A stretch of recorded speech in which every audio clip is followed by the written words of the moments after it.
Then I want to go through 4 case studies with you.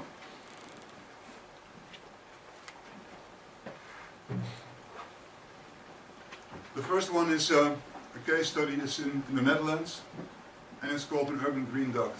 And for the Galician people, in the Netherlands we have some natural areas. They're not so big, they're quite fragmented, and we have a lot of infrastructure crossing them, and they are really fragmenting those natural areas. And what we do is we build huge bridges for deer and rabbits to cross those infrastructure by some kind of, well, we call it nature bridge. For us in the Netherlands it's quite common. In other countries you have mountains to do that and this kind of stuff. But here you see a quite extreme example. This is a park crossing a highway and a railway. And it's quite innovative, because this was the first park in the Netherlands built really on top of an infrastructure and a highway. And I can say, if you, 10 years ago when this process started, if you would have said, well, it might be a good idea to build a park crossing a highway, it's nice, it's very expensive, and it can cross a railroad as well, this is maybe a very good thing to do, everyone would say, well, you're crazy. And of course that's not how it went. So this was not planned. This is the result of a planning process, but it was never planned. And what happened here is that there was a lot of different processes coming together, and I'm still researching this moment of change. So it started with the highway. You see the highway there, it was 4-lane and now it's about 8 lanes. So the initial process was we should reconstruct the current highway and make it much broader because we have some problems. And you don't see, well, you see some houses quite close to this infrastructure, but there are other houses really close to it. And the people there in those houses, they really didn't like the idea. They thought there was no reason to do that, so there was a lot of protest, and it took the municipality about 10 years to get the process done. And then suddenly someone else came from the national government and said, well, we need a high-speed train from Paris to Amsterdam, and maybe it's a good idea to connect it, to make it parallel to the highway, because we put all the problems together, and that's better, because otherwise we have a highway here and a railway there and another thing somewhere else, so we have a lot of infrastructure in our country and we don't want that. We want to make a, well, it's called a bundle. And that was a very good idea, but those high-speed trains, they go 350 kilometers an hour. And a car, well, at the moment 130, but at that moment 100. So they need different curves. So you cannot use the same curves for this high-speed train. You can do it, but you will have a, well, you've seen what can happen in Santiago a couple of months ago if you take it too fast. So you really have to, you need for this train different curves. So the result was that they needed flyovers on the highway. And after 10 years they made 10 years of participation, they made a plan for the highway, and then suddenly it was, oh, by the way, there's another high-speed train and it has a flyover on this highway, so there will be some more rumor and noise, but maybe you don't care. Well, of course the people, well, the protests were massive. And then there was a mayor there, he was quite a young guy, and he was a former Minister of the Environment, and he was quite an important guy in the Liberal Party. He was the mayor, and he said, well, sorry, I don't cooperate with that, so we quit. As a municipality, we block this, we don't want to cooperate. And you can do that. Of course, the national government is stronger, but it takes them a lot of time, and it's not very good to do that, so they were not happy with it. So the mayor blocked the process and said, we are not cooperating. And then suddenly after 1 year, there was a national policy that we were redrawing the boundaries of municipalities. We wanted to have less municipalities which were bigger. And as you see here on the, you see there's a housing area here. This is the city of Breda, and at this side there's another city, it's called Prinsenbeek, and they were put together so they became one municipality. And before, this was the boundary between the two municipalities, but after this redrawing it was the middle.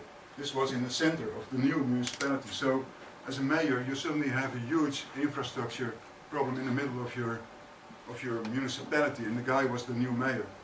So he had to think about solutions. And then at the same time, there was a carnival going on. And the people from the National Parliament, they had decided we should go there to see what the problem is, because the protests are so massive, we go there. And they went to the carnival, and the whole carnival, the theme of the carnival was this infrastructure problem. So they saw even more massive protests, and they decided, okay, here you got 300 million euro, you solve the problem, and it's up to you. You can make something out of it. So then there was suddenly 300 million euro, and there was a huge project group working on how to solve this problem. And the project leader was a landscape architect. He was a guy who was really into green and green quality, and so he was the leader of the whole group. And what happened was the group came up with solutions, and the first one was really an infrastructure solution. You could just dig a hole, put it all there, and you don't see it, and that's it. And the guy said, no, I don't want it. So they had to go back to find a new solution. After 2 or 3 solutions that he rejected, they suddenly came with, well, maybe we put the infrastructure a little bit under the soil, under the ground, and we make some nice parks to connect the different parts of the municipality. And the guy said, well, yeah, that's okay, so let's do that. And then they started to elaborate, and they found a huge amount of problems. But then, so that's how this result came out of this process. And then if we try to make a scheme to find out what happened, well, this is just a visualization. But okay, this is the project leader who starts here, and he has a fixed budget, he has some people to work with him, he has a problem, he has a goal, and well, you think you can go on, but then there is pressure from the society. People protesting, and some legislation. So then suddenly, when in the beginning you can neglect it, but it can happen that those problems, they really go on and become stronger and stronger, and then suddenly you have this moment of crisis. Well, what can we do? We're stuck in the process. We cannot go on as we wanted to go on. We have to do something, and then suddenly here's a moment, it collapses, well, there's a crisis, and you really don't know what direction to choose.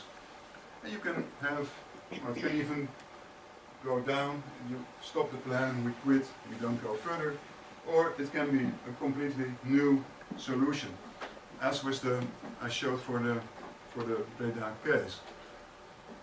So you see here that there was a routine, the broadening of the highway.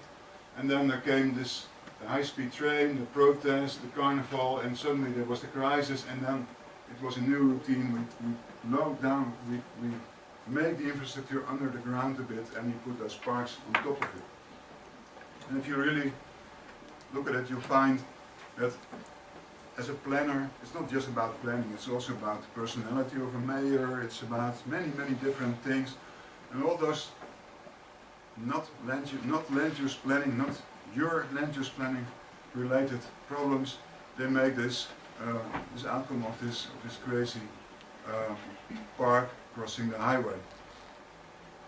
So what I found here was, and I'm still of course looking at this moment of change, that there can be many developments from totally different sectors interfering.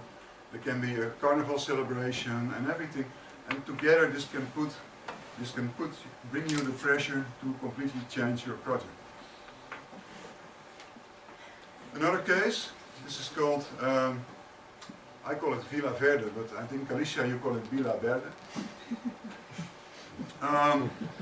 This is an example of, well, let's say some cooperative farming. And we found this project as part of the Farland project. And I was told, well, there's not too much people living in Galicia, but still Galicia is one of the most urbanized provinces in Spain, because half of the settlements of Spain is in Galicia. They're very small. And what happened was that the last 30 years many people moved from the village, moved to the city, to Lugo, to Vigo, to Coruña, because there are jobs and you can go there to have work. And in the rural area, well, there's not too much to do. So people moved to the bigger cities and they left their village and also their land. So because it is not suitable to sell or to rent your land, you just keep it just in case. That's more or less what is the system. But as a consequence, that the farmers staying behind, they were facing two problems. They needed to have larger farms, but they couldn't buy or rent more land. And as a second, they found the problem that within the agricultural land there were huge areas which were just abandoned, and they had to try to deal with it and still to do their job. So what happened is that many of those, well, because of this, many farmers they quit and they also went to the city. And this was a process which made that hundreds, or I was told even thousands, of the small villages in Galicia, they were abandoned. Except one at that time, and that was Villa Verde. So we went there to find out why is this still there. And we found out it's about certain people who are there at the right moment to do the right thing. And we found out that we looked in history a bit, and we found the Prestige. It was an oil tanker. Well, they had an accident, and there was a lot of oil on the coast near Coruña. We also found that this was a disaster for Galicia, and it made people think about the environment and about the quality of life and this kind of things. It also, on the other hand, there was the farmer. There was one farmer. He was living in Villa Verde, and he was traveling around to bring the milk to the factory. So he knew everyone, and he was also seeing all the villages abandoned. And he thought, first of all, my job is in danger, and second, my village is in danger. And he met this guy that I showed in the slide before, and they were talking like maybe we should do something. And the guy in the slide before, he was a project leader at the Galician government to see if he could stimulate grassland and cattle farming. So he wanted to do something on cattle farming as well, and together they decided, well, maybe we should go to Asturias. There's a very nice example of some kind of cooperative farming. So not a village with 10 individual farmers, but just they make one cooperative farm, everyone has a share, and then the village can survive because you're big enough to do the farming. You can have some other jobs, and it's a better way of life. Oops, excuse me. So they found out this example, and they started to do the project, and they succeeded. So the village suddenly became a village with a cooperative farm. Everyone owned a share, and the farm survived, and the village survived as one of the few. At the same time, there was we had this Prestige accident, and there were some other problems. So there were new elections, and there was a new government. And the former government was not too much into rural affairs, but this one, the new government, there was the Nationalist Party, and they were really into rural affairs. So they said, well, we should do something on this land abandonment and land fragmentation. But they had no clue what to do.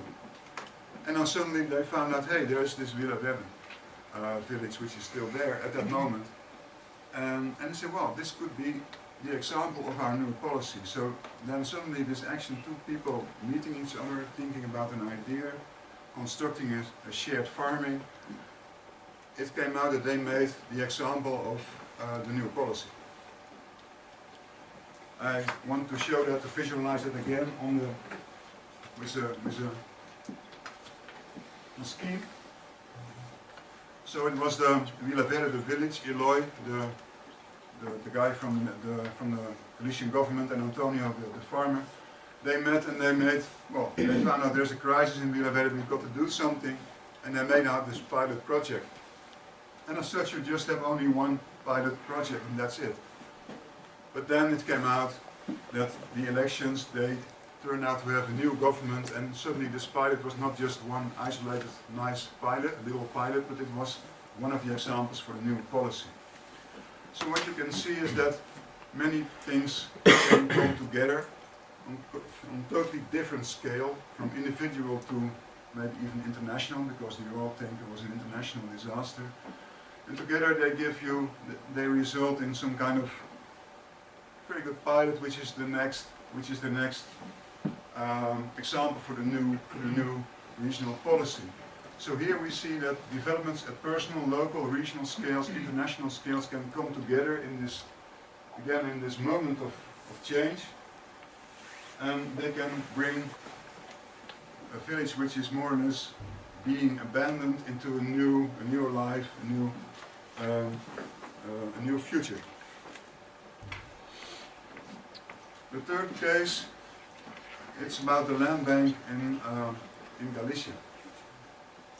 It's a little bit connected to the former one, but the interesting thing is that at the moment it happens that people can start a farm. So sometimes you have young people who want to start a farm, and they have to, they don't have land, but they need land, and now since a few years they can get the land because there is a land bank.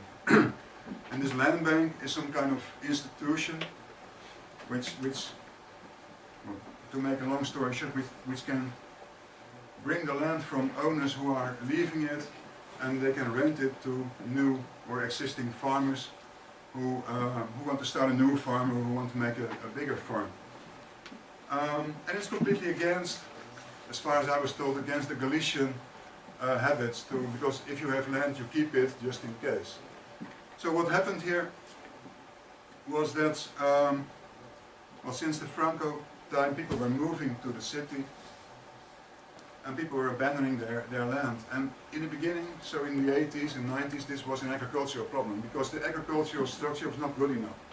So people were trying to put this agricultural structure on the agenda, and they said, well, we need land development or land consolidation to solve the problem.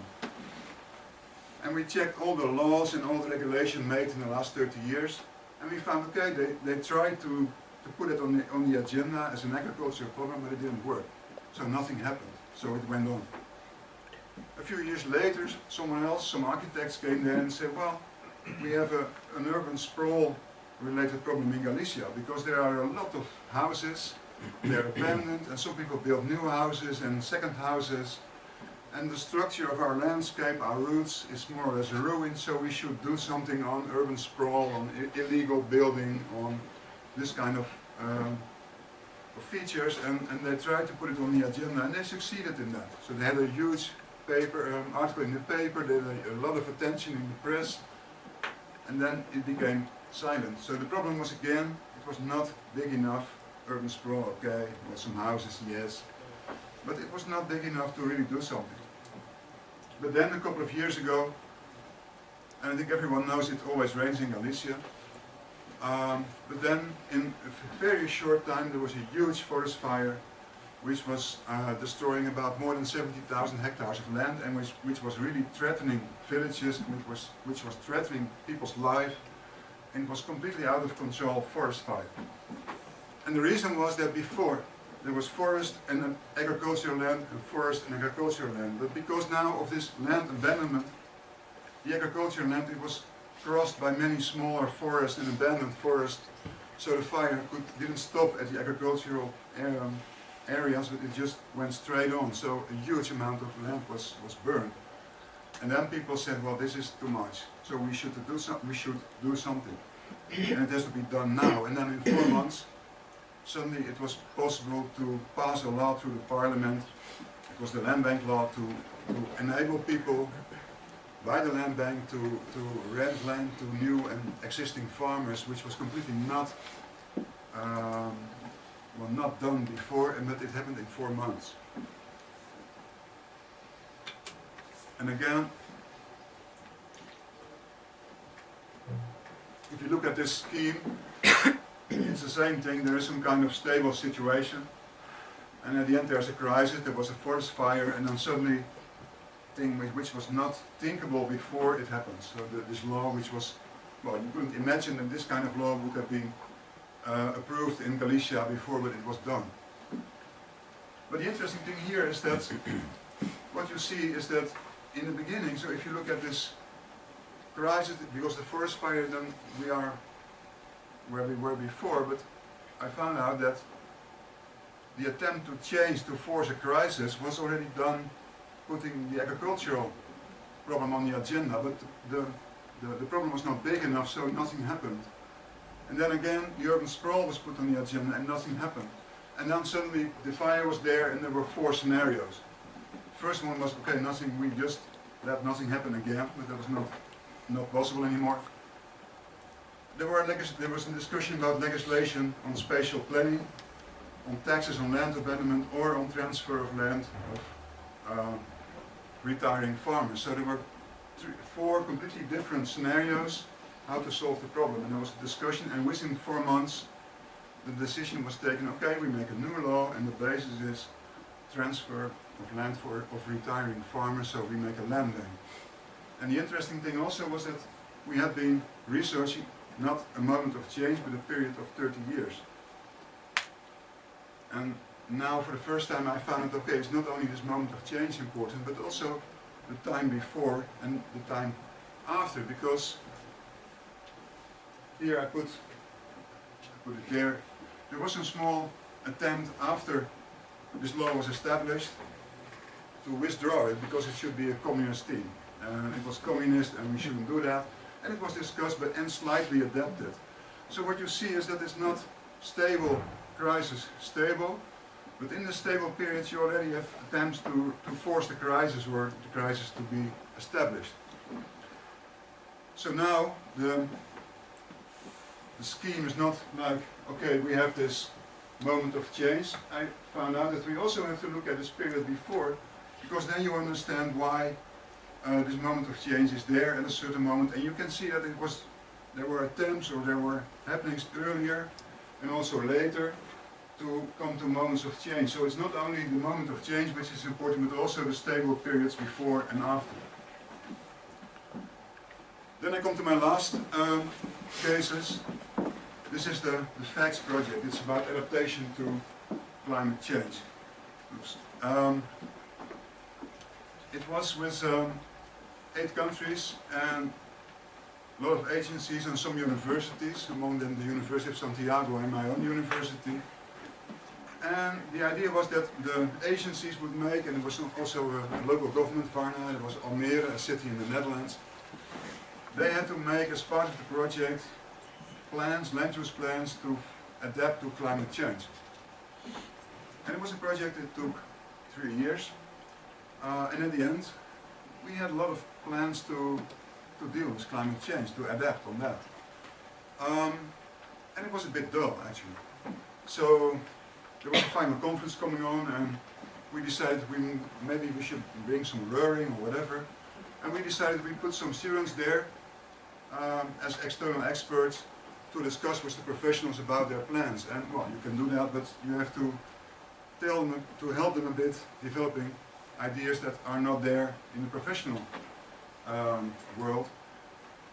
And we asked them to make clay maquettes of Almere and Varna and some other cities. And it came out that if you look at Almere, and Almere is a new town in the Netherlands, and it is 7 meters below sea level. And well, we don't care about that, but I know in Galicia this might be a problem, although you can swim. But if you make a city of more than 100,000 people 7 meters below sea level, then well, the other countries in the project, they were a bit like, what is this? And then we asked the students, okay, so the professionals make a plan to make it, to adapt to climate change, but it's a plan with a time horizon of 20 years. Well, there's not so much going on the next 20 years. So all the projects, all the pilots, they had this thing, and we asked the students, what about if we take 150 or 200 years? And they started to think about it, and they came out, hey, now it's 7 meters below sea level, and maybe in 150 years it might be 9 meters below sea level. So, okay, if we want to adapt to climate change, maybe we should move the city as soon as possible to put it somewhere else. And that's what they came up with at the final conference, and everyone was, of course, happy because it was innovative. But it also had the idea, okay, if you take this scheme again, and you see that if you take a time horizon of, let's say, 20 years, or you take 100 years, you will see that the range of possible scenarios is quite bigger. So it's quite easy to make a climate change adaptation plan for a city or a region for the next 20 years. You don't have to take too much scenarios into account. But if you take 100 to 150 years, the range is quite huge, the range of possible scenarios. And of course the question is, what time frame do you take and for what kind of plan? And usually planners are not taking this too much into account. So what I found out here is that it's not only this moment of change, it's not only the it's not only the stable situation that you have to research, you also have to really look carefully at the time frame that you are going to work in as a planner. And to give an example, if you make a plan to build something within half a year, it's completely different from if you make a plan for something for 100 or 150 years. You have to deal with completely different uncertainties and instabilities.